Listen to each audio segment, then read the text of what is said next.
श्री राम। गुरुर्ब्रह्मा गुरुर्विष्णु गुरुर्देवो महेश्वरः। गुरु साक्षात् परब्रह्म तस्मै श्री गुरुवे नमः। अखंडमंडलाकारं व्याप्तं येन चराचरं तत्पदं दर्शितं येन तस्मै श्री गुरुवे नमः। Ram Ram to everybody joining this session. We are at chapter number 12, Bhakti Yog, Srimad Bhagavad Gita, verse number 18. Shri Bhagwan Vach Samashatrau cha mitre cha tatha manapamanayo शीतोष्ण सुख दुखेषु समः संग विवर्जिता। समा शत्रु च मित्रे च,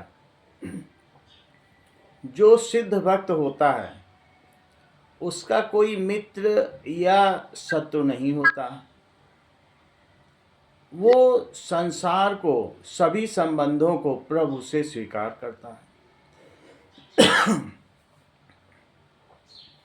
तो ये हमारे लिए ऐसा कहा गया है कि सम शत्रु च मित्रे च, लेकिन फिर भी कुछ लोग गुणों के परवश हुए उस सिद्ध भक्त का कभी हित भी चाहते हैं और कभी अहित भी चाहते हैं। जो साधक होते हैं वो देखते हैं, अरे ये सिद्ध भक्त है, इसके परायण हो जाओ, इसमें श्रद्धा करो तो भगवान की प्राप्ति हो सकती है।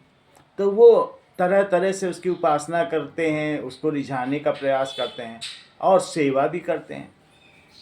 तो ऐसा प्रतीत होता है कि अरे ये देखो कितना अच्छा है, ये मित्र है संतों का। संतों के परायण हो जाते हैं वो। संतों के परायण का मतलब परितः घूमते रहते हैं चारों तरफ, या उसकी सेवा करेंगे संतों की, तो लोगों को लगेगा ये मित्र है। और कुछ ऐसे भी होते हैं विरोध करते हैं अपने गुणों की वजह से। तमोगुण है तो विरोध करेंगे कि किसी न किसी तरीके से अहित कर दिया जाए। लेकिन सिद्ध भक्त का ना कोई शत्रु होता है। समा शत्रु च मित्रे च तथा मानापमानयो। तो पहचान क्या है सिद्ध भक्त की? जो अपने शत्रु और मित्र के प्रति सम रहता है, भले ही उसके शरीर की कोई सेवा करता हो या कोई शरीर को हानि पहुंचाता हो, कोई शत्रुता करता हो, कोई मित्रता करता हो, लेकिन ये उसके आत्मा तक नहीं पहुंच पाती। और आत्मा का शरीर से संबंध विच्छेद हो चुका है सिद्ध भक्त का। तो इसलिए उसके लिए न कोई शत्रु होता है और न मित्र होता है। वो दोनों को समग्र रूप से प्रेम करता है, स्वीकार करता है। सभी घटनाओं को, विश्व की सभी घटनाओं को, सभी संबंधों को इस बात से बिल्कुल भी अनजान रहते हुए, इस बात की उपेक्षा करते हुए कि उसका मेरे प्रति कैसा व्यवहार है। सिद्ध भक्त सभी से अच्छा व्यवहार करता है। समा शत्रु च मित्रे च। तो लोगों को लगता है देखो शत्रुता कर रहा था तो भी उसके साथ ही कितने प्रेम से बोल रहे हैं। तो उसके लिए अंतःकरण में कोई द्वेष भाव नहीं रहता है। जैसे राजा अम्बरीश के मन में ऋषि दुर्वासा के प्रति कोई वैर भाव नहीं था, जबकि दुर्वासा ऋषि ने उनको शाप दे दिया था, फिर भी कोई वैर भाव नहीं था।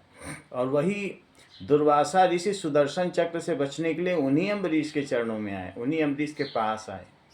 तो ऐसे ही सिद्ध भक्त की पहचान है कि वो अपने ऊपर जो बर्ताव किया जा रहा है उसके ऊपर, उससे बिल्कुल भी प्रभावित नहीं होता, अप्रभावी रहता है और सबको प्रभु से स्वीकार करता है। तथा मानापमान्यो। मानापमान्यो, मान और अपमान एक प्रकृत क्रिया है, वो दूसरे के द्वारा की जाने वाली क्रिया है। पर जो भक्त है, जिसने प्रभु को पा लिया है, वो आत्मन्येव आत्मना तुष्ट, आत्मा से ही आत्मा में संतुष्ट है। तो आत्मा से आत्मा में संतुष्ट है। अगर कोई उसका मान करता है तो भी, और अगर कोई उसका अपमान करता है, दोनों ही परिस्थितियों में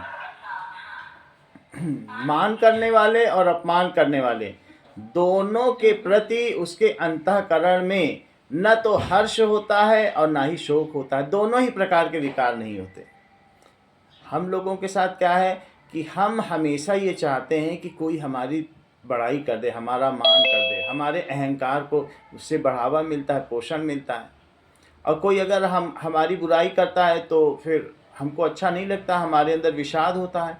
तो हर्ष भी होता है हमको, विषाद भी होता है। हम दूसरों के हाथों में हैं, लेकिन जो सिद्ध भक्त है उसको न मान करने वाले से कुछ भी हर्ष होगा और न अपमान करने वाले से भी कोई विषाद होगा, शोक होगा। वो नित्य निरंतर समता में स्थित है। तो ये उसकी पहचान है। सम शत्रौ च मित्रे च तथा मानापमानो। यहाँ द्वंद्वों की बात की इस पूरे श्लोक में, श्लोक संख्या 18 में द्वंद्वों की बात की है कि जो शत्रु मित्र के प्रति समान है, मान अपमान के प्रति समान है, वो मध्य में स्थित है। और फिर आगे कहते हैं शीतोष्ण सुख दुखेषु समः संग विवर्जिता। शीत उष्ण में भी समान है। 4 प्रकार के द्वंद्वों की बात की गई है, शत्रुता मित्रता, फिर इसके बाद मान अपमान, फिर शीत उष्ण और फिर सुख दुख। तो जो इन सभी द्वंद्वों में समान है, मध्य में स्थित है।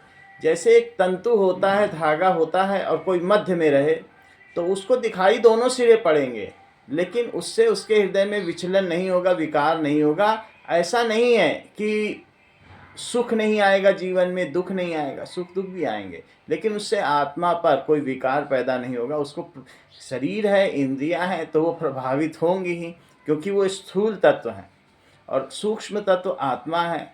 तो जो स्थूल तत्व है वो अपनी योग्यता नहीं खोता। अगर गर्मी सबको लगती है तो सिद्ध भक्त को भी गर्मी लगेगी, सर्दी भी लगेगी, लेकिन वो अंदर उसमें विकार पैदा नहीं कर पाते हैं, वो शरीर तक ही सीमित रह जाती हैं। सर्दी लगेगी तो जो शरीर में होने वाली बीमारियां या कुछ अच्छी चीज़ें हैं वो दोनों उसको भी होंगी, और गर्मी से भी अगर ऐसा कुछ होता है तो वो सारी चीज़ें जो शरीर में होने वाली जैविक क्रियाएं हैं वो तो होंगी। तो यहाँ कहने का क्या मतलब है, शीतोष्ण सुख दुखेषु। शीत और उष्ण में वो सम है, सम कैसे हो? तो यहाँ पर बात मन में उठती है, क्या उसे सर्दी गर्मी नहीं लगती? क्या शीत और उष्ण में वो एक जैसा महसूस करता है? तो ऐसी बात नहीं है। तो जैसे मान अपमान में उसमें समता रहती है, वैसे ही इंद्रियों के अपने विषयों से संयोग होने पर भी, चाहे ठंडक हो, चाहे शीत हो, या उष्णता हो या गर्मी हो, इंद्रियों के संयोग होने से, शरीर के संयोग होने से भी उसके अंतःकरण में कोई विकार पैदा नहीं होता है। जो जो आता जाता है उसको वो स्वीकारता जाता है, और सभी चीज़ों को जो भगवान ने दिया है, सभी ऋतुओं की आवश्यकता है, दिन की आवश्यकता है, रात की आवश्यकता है, तो शीत और उष्ण दोनों की आवश्यकता है। तो जो जैसे जैसे आता जाता है, अगर लहर गिरती है तो लहर उठेगी भी। सिर्फ ऐसा नहीं हम सोच सकते कि उठती रहे सागर से, गिरे कभी ना, तो ऐसा नहीं हो सकता। अगर ताना है तो बाना भी होगा। यानी अगर आपने किसी चीज़ को कहीं पर, ताना बाना का मतलब है जब एक कपड़ा बनाया जाता है सूत से, तो कहीं पर ऊपर जाता है, कहीं नीचे जाना है, कभी तान भी लेते हैं उसको। तो इस तरीके से ताना बाना या ऊपर नीचे करते करते ही किसी वस्त्र का निर्माण होता है। तो हमारे जीवन में दोनों प्रकार की चीज़ें आएंगी, द्वंद्व आएंगे, लेकिन द्वंद्व से हमको अप्रभावी रहना है। द्वंद्व तो अवश्य आएंगे। क्यों? क्योंकि जो माया है निर्द्वंद्वो नित्य सत्वस्थो। भगवान कहते हैं द्वंद्व रहित होना है। द्वंद्व रहित कैसे हो जाए? संसार में तो ये संसार ही माया है, ऊंच नीचे, दो अलग अलग सिरे हैं। जैसे एक पेंडुलम हो, सरल लोलक हो, उसको उधर छोड़ दो तो धागा से बंधा हुआ एक गोला है, वो इधर भी जाएगा उधर भी जाएगा, तो अपने दोनों सिरों तक जाएगा, और इस तरीके से वो दोलायमान रहेगा, इस तरीके से वो कंपन करता रहेगा, दोलित होता रहेगा, वाइब्रेट होता रहेगा। एक सिरे पर दुख है तो एक सिरे पर सुख है, और बीच में समता है। तो वो जब सुख पर भी कोई अधिक देर तक नहीं रह सकता। अगर उस गोले को कह दो कि तुम्हें सुख ही सुख मिलता रहे, तो वो सुख को समझने की, पाने की योग्यता खो देगा। उसको सुख को फिर से समझने के लिए, और अधिक सुख समझने के लिए, उसको दुख की ओर आना पड़ेगा। अगर राजा को युद्ध क्षेत्र में न भेजा जाए, उसको नरम तकिए और बिस्तर पर लिटाया जाए तो वो योग्यता खो जाएगा। उसको तपाना भी पड़ता है, तीर कौशल का अभ्यास करना पड़ता है, युद्ध में घाव भी खाने पड़ते हैं, तभी उसको नरम गद्दे का मजा आएगा। थोड़े थोड़े दिनों में उसे युद्ध में और जंगलों में भी जाना पड़ेगा, तो वो जाना पड़ता है। कभी शिकार खेलने जाएगा। कुछ राजा दूसरों से अधिक कष्ट सहता है और इसलिए उसे दूसरों से अधिक सुख मिलता है। जो पेंडुलम है, अगर वो कष्ट अधिक सहेगा तो उसमें अधिक सुख की भी योग्यता आ जाएगी। अगर वो एक पेंडुलम होता है धीरे धीरे दोलन करता है, एक होता है दूर तक जाता है। ऐसा क्यों किया जाता है? क्योंकि जो मध्य की साम्यावस्था है, इक्विलिब्रियम स्टेट है, वहां से दोनों बराबर दिखते हैं उस क्षणिक आनंद को पाने के लिए। अगर कोई चीज दोलन कर रही है तो वो उस साम्यावस्था से तत्काल गुजरती हुई दूसरी तरफ चली जाएगी, लेकिन वहां उसे जो आनंद मिला है उसके लिए वो फिर लौटती कि उसी को फिर से महसूस किया जाए, लेकिन फिर वहां रुक नहीं पाती। वहां से वो अपने मोमेंटम की वजह से, संवेग की वजह से आगे बढ़ जाएगी, फिर वहां से फिर लौटेगी नहीं, वही चीज पानी है। जब बच्चा बहुत अधिक हंसता है तो माँ कहती देखना भी रोएगा, क्योंकि बहुत अधिक, किसी भी घर में बहुत हंसी ठट्ठा लग रहा हो, बहुत लोग आए हो, तो वहाँ पर थोड़ी देर में विकार पैदा हो जाएगा, फिर अनबन भी हो जाएगी। क्योंकि अधिक देर तक किसी एक अवस्था में, सरल लोलक एक पेंडुलम अपनी एक अवस्था में नहीं रह सकता, लेकिन जो सिद्ध पुरुष है वो सदा सर्वदा शीतोष्ण सुख दुखेषु समः संग विवर्जिता, शीत और उष्ण में वो समान रहता है। बोले अर्जुन से श्री भगवान, सुनो गीता का ज्ञान, सुनो गीता का ज्ञान। सुख दुख हानि लाभ दोनों में जो सम है, पाने में न हर्षित न खोने का गम है। योगी द्वंद्वों में रहता समान, यह गीता का ज्ञान, यह गीता का ज्ञान।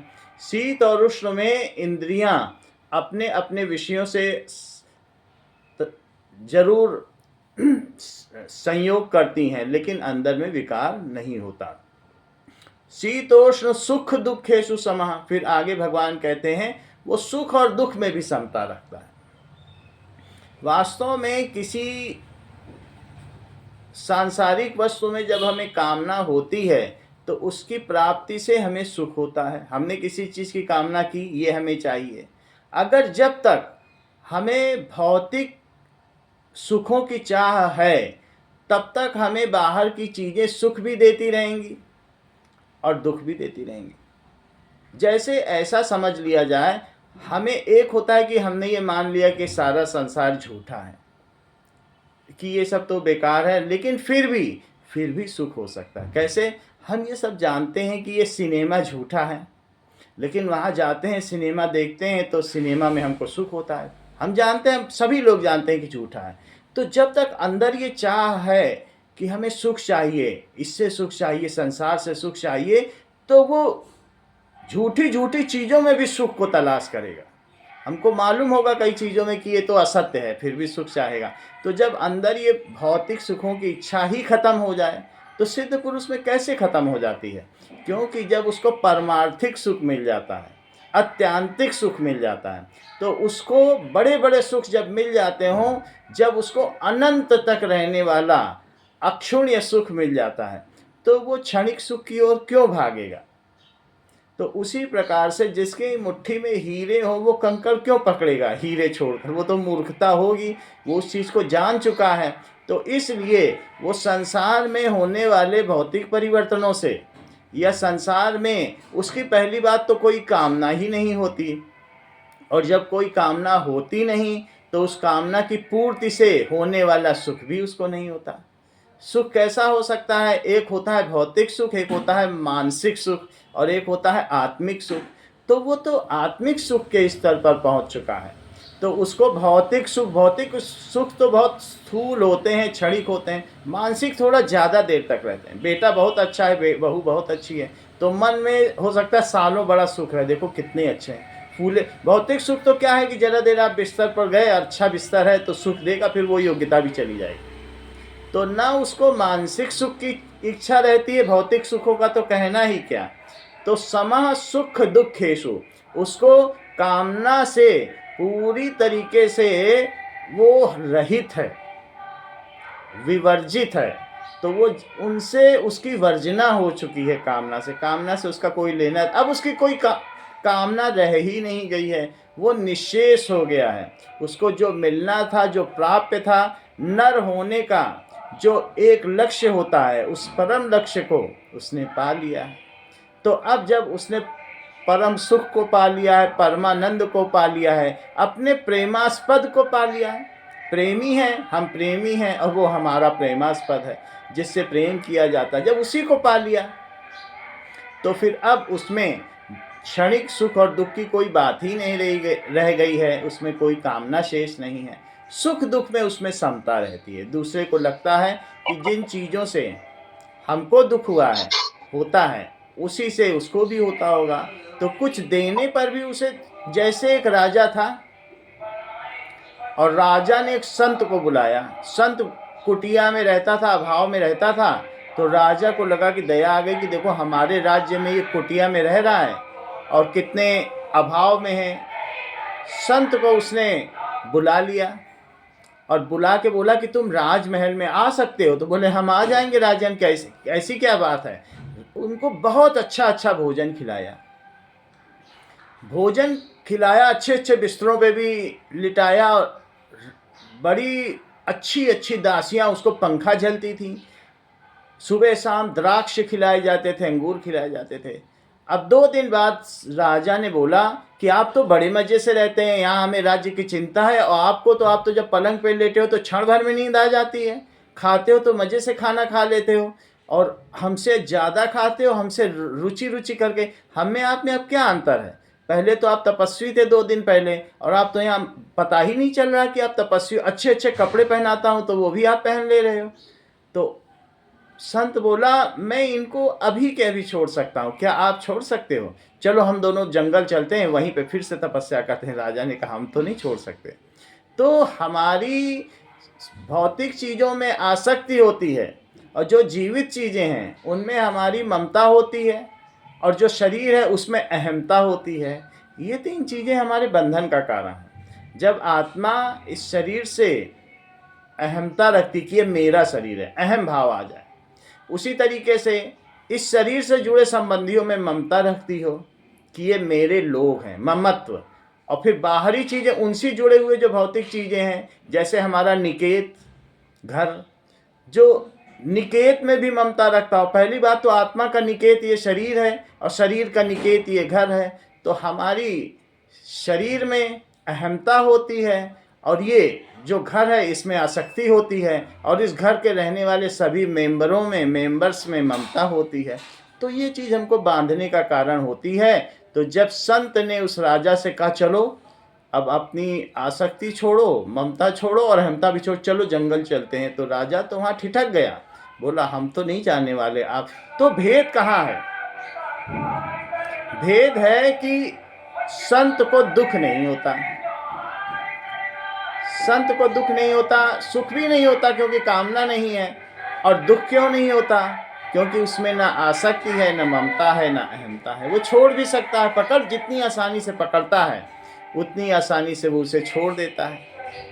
इस तरीके से सुख दुख समय कृत्वा लाभा लाभव जया जयो ततो युद्ध्या युज्यस्व नैवं पापम अवाप्स्यसि। दूसरे अध्याय में भगवान ने कहा है कि जो भी हम कर्म करें सुख दुख को सम करके करें, सुख दुख समय कृत्वा। इस बात की चिंता न करें कि राज्य मिलेगा अर्जुन तो हमें सुख होगा, हार जाएंगे, जंगल जाना पड़ेगा तो दुख होगा, लाभ अलाभ ये मिलेगा वो मिलेगा, अलाभ हानि होगी, इन सब की चिंता मत कर।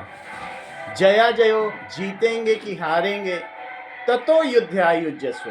हम जो भी कर्म करते हैं जीवन में वो लाभ हानि की चिंता से न करें, हमारा जो कर्तव्य है उसकी दृष्टि से करें, जो स्वधर्म है जहाँ हमको रखा गया है उस दृष्टि से करें, अपना अपना काम करते रहें। फिर जो मिलने वाला होगा वो ईश्वर के हाथ में है, फल तो प्रभु के हाथ में है। जैसा हम करेंगे वैसा ही बाउंस बैक होगा। जितनी तेजी से हम गेंद मारते हैं जमीन में, टप्पा उतनी ऊंचे उठता है।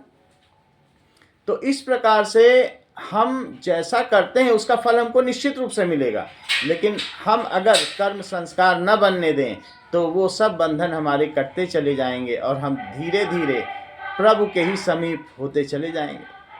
तो इस प्रकार से ऐसा ही हमको रोज का बर्ताव करना चाहिए कि हम संस्कार न बनने दें, अपने काम को करते रहें और प्रभु के लिए करते रहें, उसको अपनी कामना की पूर्ति के लिए न करें। तो धीरे धीरे भगवान ने कहा है कि जब प्रेमी अपने प्रेमास्पद से, जब भक्त अपने भगवान को ही सब कुछ मान लेता है, भले ही वो थोड़ा बहुत भौतिक साधनों में आसक्त ही हो, तो ये हमारे ऊपर कर्ज हो जाता है कि मैं उसको उन साधनों से मुक्त करूं और पूरी तरीके से अपने में लगाऊं, क्योंकि वो तो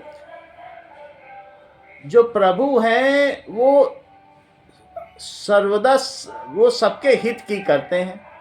तो ऐसे प्रभु फिर कैसे, जो जिसने उनको ही सब कुछ मान लिया है। हम सब लोग साधक हैं, हम लोग संयम करते हैं, हम लोग भजन करते हैं, लेकिन कभी कभी क्या करते हैं, हम अविवेक का भी पालन करते हैं, हम विवेक भी रखते हैं, ऐसा करना चाहिए। लेकिन कई बार क्या होता है, संयम छूट जा रहा है तो हम निंदा में भी चले जाते हैं, भौतिक सुखों में भी चले जाते हैं। तो भगवान कहते हैं जो हमारे ये तो धर्म्यामृतम इदम यथोक्तम पर्युपासते श्रद्धा नाम मत परमा भक्तास्तेति में प्रिया। जो मेरे परायण हैं उनके प्रति मेरा कर्ज रहता है कि हम उन्हें उनसे छुड़ाएं, क्योंकि वो हो सकता है गुणों के वशीभूत हुआ, परवश हुआ, इन सब चीज़ों में फिर से फिसल जाता हो। तो ये मेरी जिम्मेदारी बनती है कि मैं उससे छोड़, ये सब पूरा भक्त के ही हाथ में नहीं है, भक्त की ही जिम्मेदारी नहीं है। अगर हम चल देते हैं तो माँ भी ध्यान देती है बच्चे पे कि ये लुढ़क पुढ़क रहा है, दौड़ के पकड़ लें।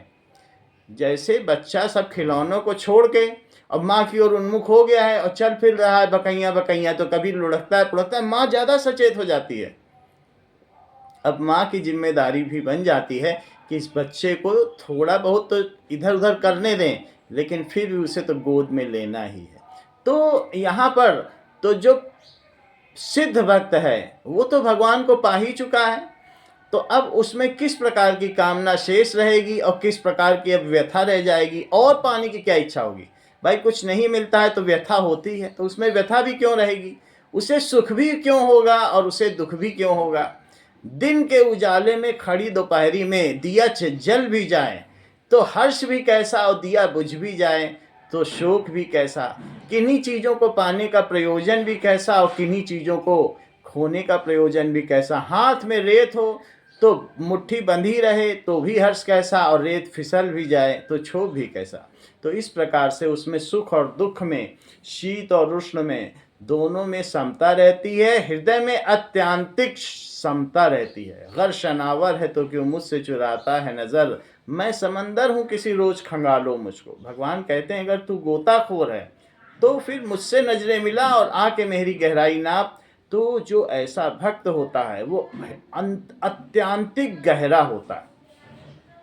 जो पानी छिछला होता है उसमें ज़्यादा लहरें उठती हैं, हलचल होती है, और गहरे समुद्र में देखो तो कहीं कुछ नहीं होता। तो वो सतही नहीं होता, जो सिद्ध भक्त होता है वो अत्यांतिक गहराई में होता है। उसके स्तर को हम नहीं माप सकते। दिखने में ऊपर से लगेगा कि देखो ये इसके शत्रु हैं, इसके मित्र हैं, लेकिन उसकी गहराई इतनी है कि वहाँ उस तल तक कोई चीज़ पहुँच ही नहीं पाती। उस तल तक तो गोताखोर पहुँच ही नहीं पाता। तो इस तरीके से न वहाँ सुख पहुँचता है उस गहराई पर, न वहाँ दुख पहुँचता है, न उस आत्मा की गहराई तक शीत और उष्ण न क्लेदयन्ते आपो न शोषयति मारुता, वहाँ कुछ भी नहीं पहुँच पाता। और सिद्ध भक्त इन सभी चीज़ों से अप्रभावी बना रहता है। वो तो जो शिशु है वो माँ के कंधे पर अपना सर टिकाए आनंद पाता रहता है। उसको ये पता भी नहीं चलता कि तूफान कब आया और कब गुजर गया। अगर कुछ आता जाता भी है तो माँ आंचल से उसका सर ढक लेती है और वो और आनंदित हो जाता है। तो वो मुसीबत में प्रभु को और भी अपने करीब पाता है। और इस प्रकार से जो यहाँ 4 द्वंद्व कहे गए हैं उन सभी द्वंद्वों में, तो ये श्लोक द्वंद्वों के बारे में कहा गया है। सम शत्रौ च मित्रे च तथा मानापमान्यो, शत्रुता में और मित्रता में, मान में अपमान में, शीत और उष्ण में, गर्मी और सर्दी में, और इसी तरीके से सुख और दुख में। जो मेरा भक्त है समः और संग विवर्जिता, वो उसमें सम रहता है और विवर्जित रहता है। इसका क्या मतलब है? संग से विवर्जित रहता है। संग दो चीज़ों से होता है। एक होता है, हम ये सोच सकते हैं कि संग का मतलब संयोग, उनसे उसकी वर्जना होती है। तो क्या जो सिद्ध भक्त है उसकी भौतिक संयोगों से वर्जना हो जाती है? अगर कि कोई भी चीज़ वो बरते ना, भगवान की ये माया है, ये संसार जो भगवान का ये भौतिक संसार है, माया तो मतलब होता है कि आत्मा कहीं से जब संबंध हो जाता है तो माया हो जाती है। तो वो किसी से न बरते, ऐसा संभव नहीं है, क्योंकि न बरतना होता तो सभी सिद्ध भक्त होते। बहुत सारे लोग जंगल चले गए सब कुछ छोड़ छाड़ के, तो क्या वे सब सिद्ध हो गए हैं? छोड़ देना बहुत आसान है, बाहरी छोड़ना तो बहुत आसान है। बहुत लोग ऐसे हैं हरिद्वार में सब कुछ छोड़े बैठे हुए हैं, तो क्या वे सिद्ध भक्त हो गए हैं? तो यहाँ संयोग से वर्जना की बात नहीं कही गई है, यहाँ आसक्ति से वर्जना की बात। तो कई बार जब हम चीज़ों को छोड़ देते हैं तो भी उसके प्रति हमारे मन में पाने की चाह रहती है, छोड़ देने पर तो और चाह रहती है। अगर किसी से कह दिया जाए कि आप प्याज खाना छोड़ दो और 2 दिन ना खाए तो प्याज ही प्याज सोचता रहेगा मन में, प्याज मिल जाए, या चाय पीना ही छोड़ दो, तो जितना उसने कभी पहले चाय पे ध्यान न दिया हो, तो उन 2 दिनों में जबकि उसने व्रत रखा हो चाय का, उसको चाय की ही तलब लगी रहेगी। एक स्त्री 13 साल में विधवा हो गई, बंगाल की बात है, तो वहाँ पर लोगों ने कहा तो ये विधवा हो गई, इसको कमरे में रखो, मीठा नहीं देना है, ये विधवा हो गई है। तो उसको कमरे में खाना दे दिया जाता था, उसको कहीं से एक लड्डू मिल गया, तो अब उसको तो मीठे की तलब थी ही, सब कुछ छोड़ दिया उसने, शरीर से मीठा ही छोड़ दिया। लेकिन जब वो 70 साल में मरी तो वो जो लड्डू की जांच की गई, वो पता चला कि वो 13 साल की अवस्था में उसको दिया गया, 50 साल पहले वो रोज उसको चाटती थी उस लड्डू को। तो हमारे अंदर आसक्ति ऐसे नहीं चली जाती है, लेकिन जो सिद्ध भक्त है वो बाहर से छोड़े या न छोड़े, उसके अंदर भौतिक कामना की कोई चाहत नहीं होती। तो ऐसी स्थिति में किसी वस्तु के संयोग में या वियोग में उस पर कोई प्रभाव नहीं पड़ता, वो संग विवर्जिता है, आसक्ति से रहित है। तो हो सकता है कि उसके शरीर, उसके मन, उसकी बुद्धि और उसकी इंद्रियां उन चीज़ों से संयोग कर भी लें जिनसे हम संयोग करते हैं। हम संयोग करते हैं तो हमारे अंदर ये लगता है कि अरे जो हमारी आसक्ति है अब उसकी पूर्ति हो रही, कामना थी हमने संयोग किया, और अगर उस कामना की पूर्ति हो गई, संयोग हो गया, मन में कामना थी कि मिठाई खाने, रसगुल्ला खाने, और अब वो फलीभूत होती है तो सुख होता है। लेकिन जो सिद्ध भक्त होता है उसमें ऐसी कोई कामना नहीं होती भौतिक पदार्थों के प्रति, तो उनसे संयोग होने पर भी रसवर्जम रसोप्यस्य परम दृष्ट्वा निवर्तते, रस का भी परम दृष्ट्वा निवर्तते, उस परमात्मा के दर्शन से, संयोग से उसकी भी निवृत्ति हो जाती है। तो इस प्रकार से रस से भी निवृत्ति हो जाती है सिद्ध भक्त की, क्योंकि उसने भगवान से संयोग कर लिया है। तो यहाँ पर ये बताया गया है कि उसकी सर्वथा इन चीज़ों से आसक्ति नहीं होती, न उसमें कामना रहती है। हम लोगों में कामना रहती है, और कामना के न पूरा होने पर हम में क्रोध बन जाता है, जैसे हमारी आसक्ति न पूरी हो। ध्यायतो विषयान पुंसः संगतेषु उपजायते, संगात संजायते कामः, कामात् क्रोधो विजायते। जब हम विषयों का चिंतन करते हैं, अगर आप कहीं पर गुलाब जामुन खाकर आ गए किसी पार्टी में, या हम खाकर आ गए, और ये रहेगा देखो उसके अंदर चिरौंजी दाना खोया कितना अच्छा था, उसी को सोचते जा रहे हैं, खाना अलग बात है। तो ध्यायतो विषयान पुंसः, विषयों के चिंतन से आसक्ति उत्पन्न हो जाती है, और अगर आसक्ति उत्पन्न हो जाती है फिर आसक्ति के न पूरा होने पर क्रोध की उत्पत्ति होती है। जो लोग अब मुझे हमारी कामना पूरी न करने देंगे वो हमें हमारे शत्रु लगेंगे, कि देखो ये शत्रु है, ये हमारी कामना नहीं। और क्रोध के होने पर व्यक्ति का विवेक जाता रहता है। जब विवेक ही चला जाएगा तो विवेक जाने के बाद वो मूढ़ हो जाता है व्यक्ति, उसे सही गलत का ध्यान नहीं रहता, और फिर उसके बाद व्यक्ति का ही पतन हो जाता है। तो जो सिद्ध भक्त है वो इन सभी चीज़ों से ऊपर उठ चुका है। उसने अपनी श्रद्धा से, अपने विवेक से अपने प्रभु को पा लिया है, और प्रभु को पाने के बाद अब उसमें जो आसक्ति का होना या ना होना, कई 3 चीज़ें हैं। एक है आसक्ति, एक है विरक्ति, एक है अनुरक्ति।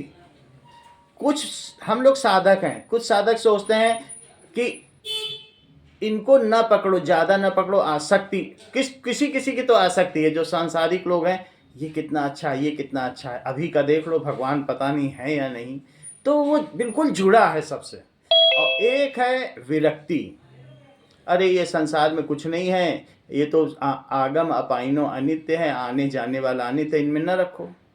एक आसक्ति है, एक जुड़ना है, और एक है कि बच के रहना, उसको विरक्ति कहते हैं। और तीसरा है अनुरक्ति, भगवान में ही रत है, भगवान में ही उसके अंदर भावने का भिन भिन हो रहा है, वो भगवान में ही, उसी के परिता, भगवान के प्रति परिता ही घूम रहा है, उन्हीं से अनुरक्त है। जो अनुरक्त हो गया है तो अब न उसे पकड़ने का भय रहेगा और न छोड़ने की चिंता। हमारे हैं श्री रघुनाथ में किस बात की चिंता, शरण में रख दिया जब माँ हमें किस बात की चिंता।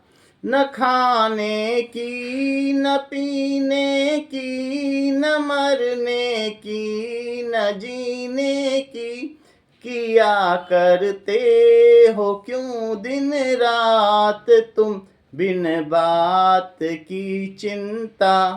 तेरे स्वामी को रहती है तेरी हर बात की चिंता। भक्त दुलारे राम के जित चाहें तित जाएं, और तिनके पीछे हरि फिरें कहीं भूखे ना रह जाएं। तो इसके आगे अगला श्लोक अगले क्लास में किया जाएगा। ये 18वां श्लोक था। श्री राम।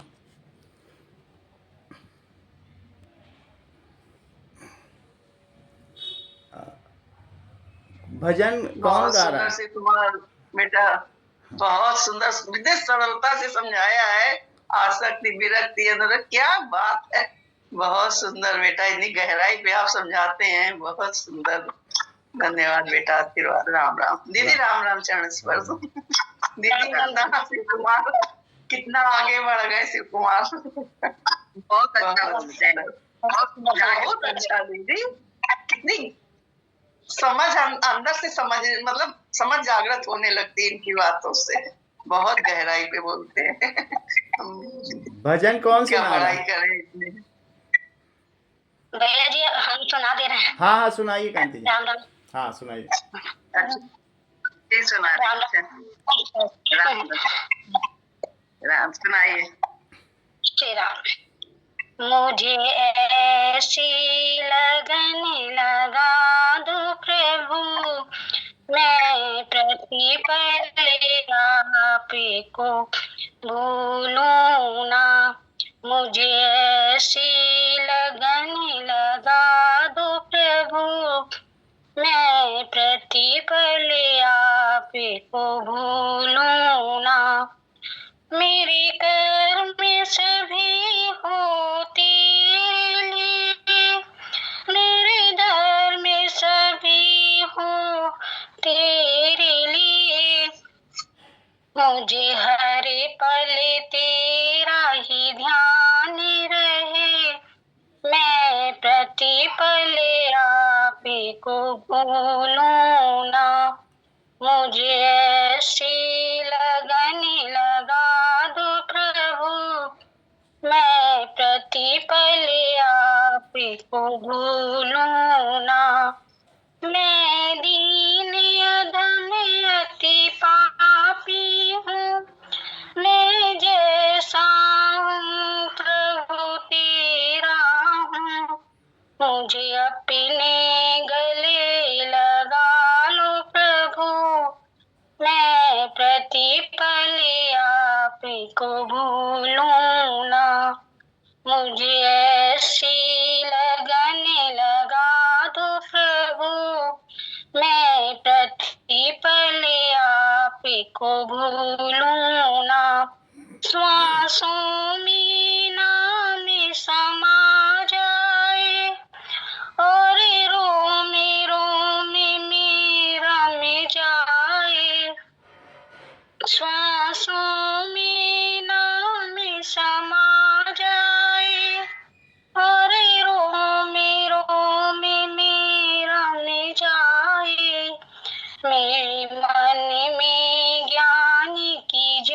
ज्योति जगे, मैं प्रतिपल आप को भूलूं ना। मुझे ऐसी लगन लगा दो प्रभु, मैं प्रति क्षण आप को भूलूं ना। श्री राम। हाँ इसमें राम का नाम है आपके में ना। हाँ श्री राम। सर्वे भवन्तु सुखिनः, सर्वे सन्तु निरामयाः, सर्वे भद्राणि पश्यन्तु, मा कश्चित् दुःखभाग् भवेत्।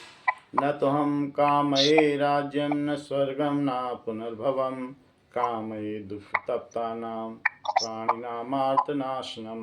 त्वदिष्टं भवतु गोविन्द, त्वदिष्टं भवतु गोविन्द, न तमदिष्टं पाहि मां रक्ष मां रक्ष। तेरी इच्छा पूर्ण हो।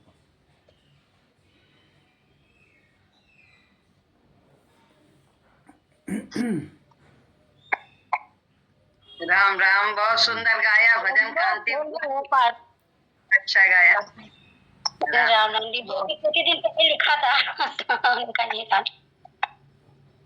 बहुत अच्छा लिखा हुआ है, लग रहा है। सबको आशीर्वाद। सुंदर। शिव कुमार बहुत प्रवचन की एक एक